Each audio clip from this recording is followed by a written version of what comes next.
Yo, hello guys, Loco JB here. So today I'm gonna be responding to some r/mid lane mains questions that people tend to have. So, buying lots of control wards in oil, I don't buy any of them.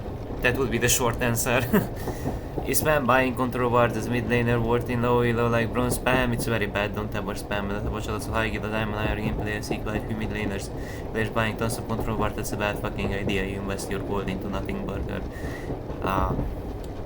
Is it worth to do the same thing in oil or should you just give me now, so the key idea is you don't really want to buy control wards, especially until you don't get your early game spikes, such as depends what do you play, Serat Tether, close chapter, first item, whatever.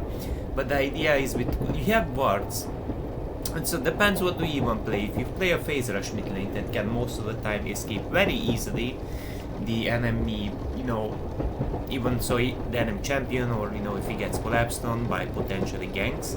So it also depends how likely can you escape, how valuable that control ward is, but I would mainly recommend you to actually not buy them very early on, because you have normal wards and you're just gonna deny your you're gonna delay your power spike items, item components that will just simply allow you to have more fighting power around drakes, grabs, objectives, whatever. So just saying early on, it's actually not really the best idea until you get at least your first item. I would just generally speaking, as for you as a low elo player, generally speaking, I would recommend to not buy any until that point. And after that, you could be a bit more considerate to put them at a good strategic position. But the issue is, if you don't get priority or B scenario a ward, but then they can clear it in no time because you can't protect or contest your own ward, then you're just gonna spend gold, give them some gold. So it can be sometimes even so counterproductive. Mainly for objectives, mainly after first item, I would recommend you to get some perhaps, but early on, never really buy them.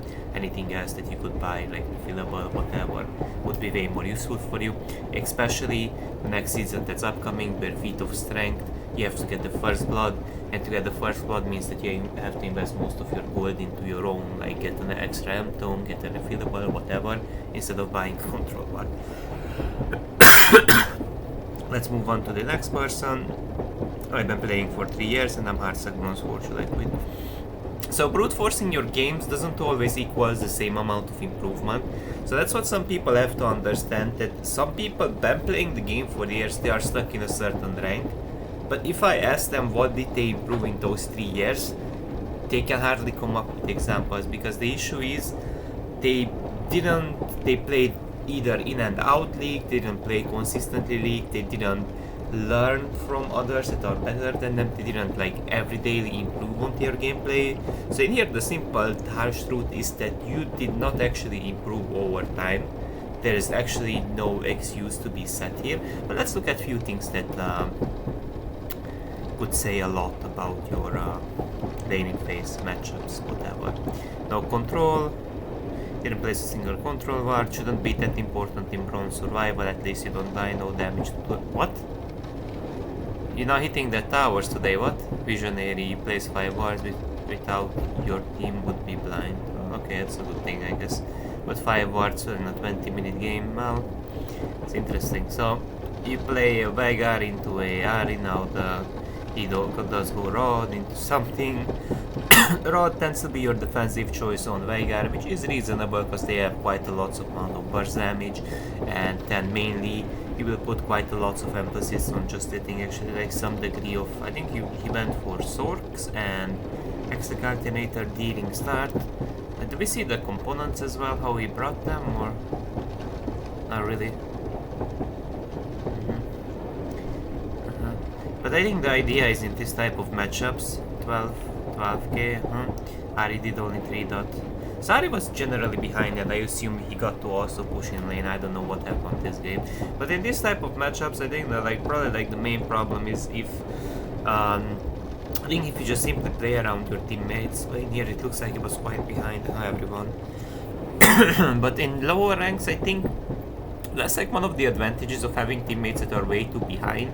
Most of the times people will play way too often for kills, and that's what you get to punish as Veigar. So if for example someone all-ins Gwen or whoever, Yasuo or whoever is behind, you could potentially hover them And in this type of games where everyone just kind of like you try to scale up, but it's kind of hard to scale into the game, you could just try actually just to hover your teammates, set up maybe a cage, you know, get a good all-in on that squishy champion. Because yes, they have fat champs, but most of them are squishy.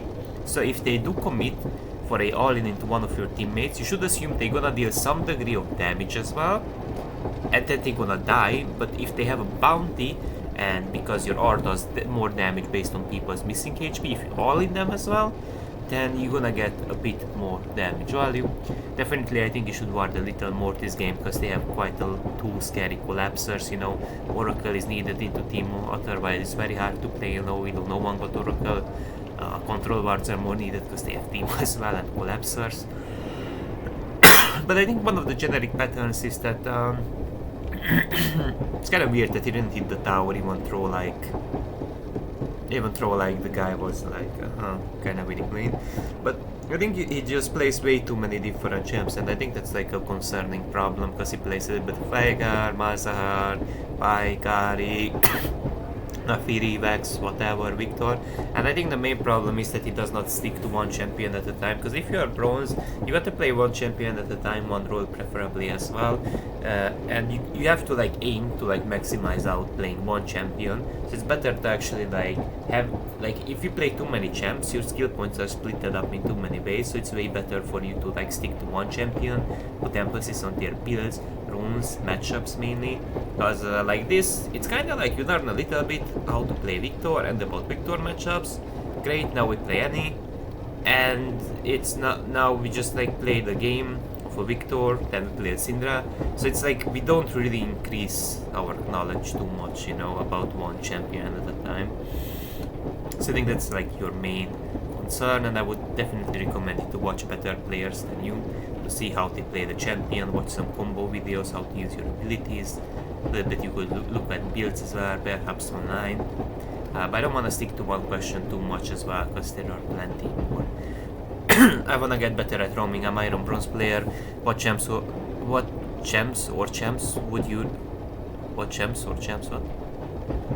you recommend that are great at teaching roaming? I always hear Vex, but I'm just not into her for whatever reason. I seem to always stay in lane. I want to get out of it. So it's very interesting, because some people say like Shen teaches roaming or Vex teaches roaming, because like you can shove waves, and if you don't hold in the enemy champion, you can utilize your R to roam, because it's a roaming oriented R as well. You can collapse on people. So like a champion does specifically like say teach roaming, but you could also like know with each champion your roaming timers, you know. But I do believe it's helpful if a champion does have this type of indication of, or like the opportunity to more easily roam, because with many champs you can roam, but with some champs you can more frequently, more easily roam, if it makes sense. So you can practice more your roaming. So I think this makes some sense that it does teach roaming, but I think anyways you have to know your roam angles, you know, so you have to like learn it with any champions, you know. It's not really with one that specifically like pushes more so you towards that. But so I feel like pushing and roaming, honestly, Ziggs is just really there, you know. Serrat really there. You can push, you have AoE in your kit, you can push waves very easily.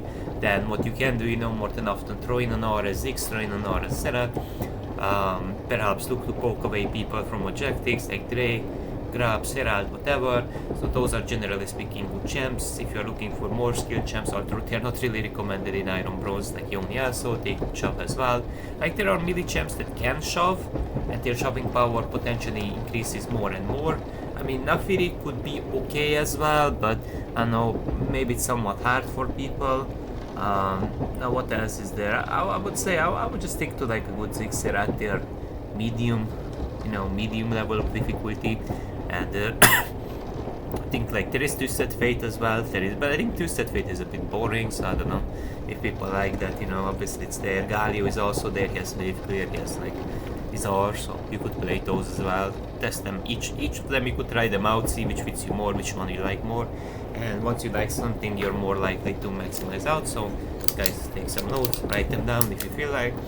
Is Twisted Fate good in the meta? Not really, but you could play him because it's like you get to roam.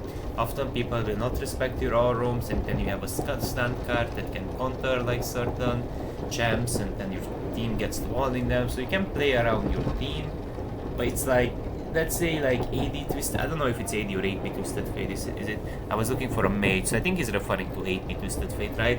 But both, like, either way, like AD Twisted Fate been nerfed over time, and you could play it, but it can be very stale quite often, but you could play it, honestly. I was looking for a I was looking for a mage to play. Check on my last post here to have a better picture and follow.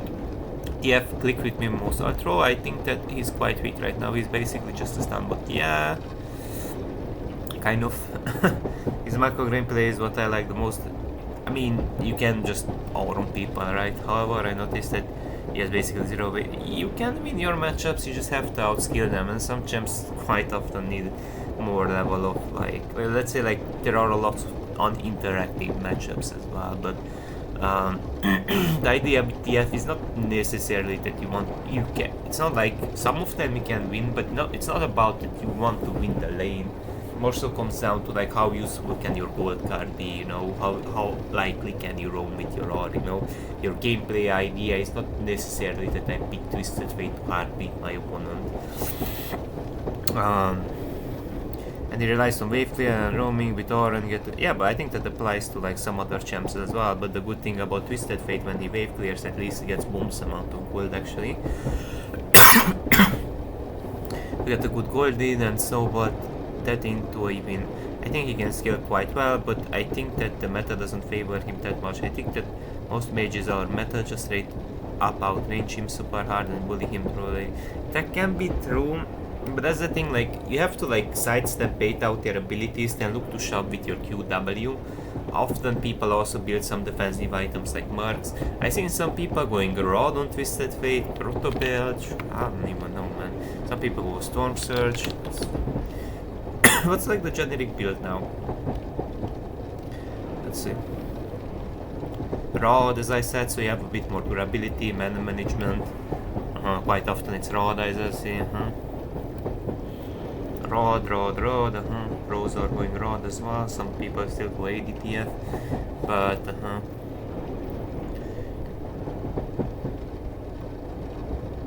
is it just me, or I just like fundamental notion how to play the shit? The thing is, if you get outranged as Twisted Fate and you get poked from a Syndra or something, like your Q is also a very inaccurate ability to trade, so mainly you're gonna wave clear it or combo it with your gold card or maybe red card, but the idea with TF is that you're not the best laner, and so you have to understand your strengths and weaknesses. For example, like, let's say like Syndra could beat you in lane, yeah, right? Maybe Yasuo would beat you in lane as well, two good examples, right? But what they cannot do, you have to like know your strengths and weaknesses. They can't roam the same way, they don't have point and click CC as you do, you know? So what does that mean? If, let's say, like, Yasuo will definitely smack your ass if he plays well, but Yasuo can't roam the same way to bot lane as you are, you know? He doesn't have the same level of control, sort of, on the macro side as you do, right, of the game. So it's like very important to watch out for. These champs also, again, like don't have this type of point and click CC, which would deny some champions from potentially, you know, messing with your team, and that point and click stun just really nicely sets up your team for an all-in. So they have maybe like a little support or misfortune or whatever, you know. You point and click stun someone, then misfortune ors in. So you just always should imagine Twisted Fate as a team supportive champion. Action. What do you guys think of Action? I never seen him played by other players. Even if you like really strong, usually I play him even in top lane, bot lane, since he's really strong early and easily snowballs, hit insane roams and fake pickas with his invisibility. You just wait for the enemy to wave. Yeah, just fake pick. Yeah, fake pick. You should play. You look insanely. The shield, passive, revive 100 gold, even the magic damage, bonus passive. So, works like 18, I feel like extremely strong, but he can get countered. So, it does have good roam potential and snowball potential, and I think more so in higher ranks he tends to fall off, although there are some counter matchups like Yasuo or Syndra perhaps that are difficult to deal with. Generally speaking, champs that outrange you, outpoke you, and you can get a good all-in on them. Those are the type of champions that kind of sucks to play into, or perhaps you also find difficulty in just like finding a roam angle. But generally speaking, the idea on Akshan is that you got to use your very strong early levels, even into like harder matchups. You got to know your level spikes, your level up timers, your roam timers, when to utilize your W to roam. So I would say it's like Master Plus, he starts to progressively fall off more and more, but you can definitely like rank up with the champion. You can go for, I think it's like Static Sheav is the good wave clear snowball build right now on Akshan. Let me see. What's up with Akshan? So yeah, Static Collector I, generic snowball build, very cheap item, provides some wave clear mobility to roam. You know, when you kill people, you reset your E very quickly, you get that massive magic damage, you know, so that helps you a little bit more to like pick up multiple kills. So this is the type of item that kind of like helps you to get going. And then what happens, you know, with Action is very, very simple. Usually you can go biscuits, so basically you could go biscuits or triple tonic with magical footwear in easier matchups. In matchups where in games where you kind of want to go you know, overgrowth and bomb plating, that can be fine defensively, depends like on the matchup you're in. But as I said, this is a valid option just because all of the potions are just so good on Action. Even the first level 3 one, because Action does have double basic attack, so you get more crew damage while you wave clear more smoothly. Level 6 insane to have like 20 more 80 on Action to make even more snowbally, really good for a Drake fight, for a grab fight, to get a kill. Then level 9, you just get an extra point, which is just kinda nice. Free magical footwear is always nice because you kinda like wanna rush your static as fast as possible. The idea behind that is simple, so you get to wave clear as fast as possible to maximize out your early game damage as well by getting the components. So that's like the main idea. But let's move on to the next question. Oopsie. Went back to the top lane subreddit. Yasuo gameplay. Whose cock do I need to suck that I don't ever get Yasuo mid in my team? I play top and jungle, but every time I get this out to lose. It's one of those high skill champs that take a lots of time to practice and learn, but some people still like to play it regardless, so it's kinda like people should give a little bit more understanding because it's really not easy to maneuver him. How to win when out to feel all time. When I pick mid primarily and jungle secondary, I know it's basically jungle primary, I never get my role, literally not possible. I have 60 minutes every mid game, but lose every jungle game and they won't let me believe on if I'm 100% in race smurf. How to get mid lane more often? This is a bad question, it's just matchmaking, man. I think it's just like don't quit jungle second, yeah, because like it depends like which is like you could like theoretically you could also like go for a secondary role that's like top lane, then it's maybe more likely you're gonna get mid because these days less so many people want to play jungle, so like you could just literally do that, or like another role that's even more popular, depends, you have to check it out statistically. I don't get to play mid anymore. Master GM and more I play mid top, but on average I get to play mid on a daily basis. The point I'm just losing fighting to and remember I just don't know what's going on in these games.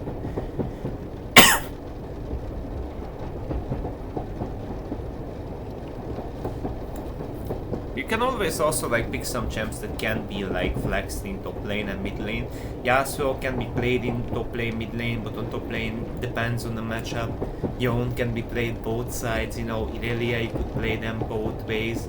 I don't know what's going on. Gragas you could play them in both lanes, but obviously like some matchups gonna be better or worse, but you can always like go for some type of flex picks Lenny Singed, and you can actually like just aim, you know, to pick mid primary, top secondary before it re-estimated time. It's estimated start that we can remember secondary role.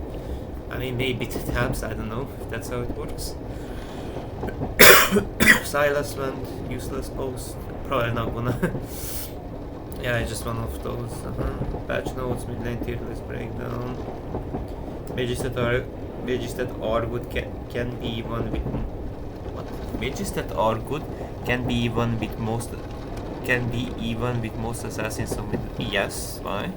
I want to start learning midlane playing most in mages. Generally looking for safe picks, want to farm, but still can be even in lane with assassins and between brothers. Played a fair amount of games with Victor, but I would like to this season to just probably mages.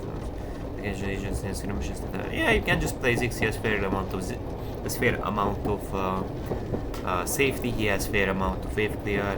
He can combat assassins to a good extent, so there shouldn't be really a problem. Like literally, you could also play a bruiser if you feel like you're countered by assassins. And generally speaking, with Renekton, you can beat many assassins. As a good example, win brothers as well. So you can also do that if you really feel like. Mage with some early game which Garen, like whatnot, like you can always play them. Like, I think that's a reasonable answer, right? You can also pick Syndra that generally does well into, assassins. I would say like some games you could also pick Phase Rush if you really need it, especially on Victor, if you need that extra mobility. So I think like those, like any can be okay, I guess, into assassins, just those gems. Most viable enchanter mid. Personally, I'm really hoping Mal comes out mid and stays there, but I feel like maybe Seraph. I just read the whole thing. Enchanter Reach. I like the class, but I hate having saves in the earlier. Been having the most success lately because of our Q-Max is actually kind of stupid on the wave, and champs feel like faster than Karma. I don't think you should. 10 Karma, who do you think should be best to mid lane? I tried Sarah, but she gets countered by Boots, and I deleted her solo rank. Karma's enchanting gameplay kind of lame. She really just a mage with a shield. Tried Soraka, but do wave clear. So mid lane, you have to understand, you have to have a wave clear and some trading potential. Lulu is good at countering some champs like assassins to an extent, so Lulu is not absolutely bad, but the most recommended, I would still say, like it's kind of weird to play an enchanter mid lane as well, no? But you could just theoretically MIT ranged. But her wave clear is just too bad, self is lagging, I don't even rank plays. Yeah, it's usually a bad idea. Like, most of the enchanters are not like. Zilean used to be more viable in mid lane in the past. Seraphine used to be more viable, but it got sort of pushed into this supportive role. I mean, maybe you could still play her mid lane. Karma can be somewhat okay as sort of an enchanter, but like. What's like Wei is theoretically a semi-enchanter as well, because like if you play Wei you can actually speed up and shield allies, so you somewhat count to be an enchanter actually, besides being a mage primarily. Sona, I don't know, honestly I don't feel like it, I don't think so. I mean, what's like an enchant, like Ivern is good in the jungle if he wants, maybe Ivern in the jungle, but that's in the jungle, right, so. I don't fucking know, guys. Like, what's like Lulu can sometimes work. I think these are like the ones I can kind of like think of, just kind of like that. Should be fine for an amount of examples.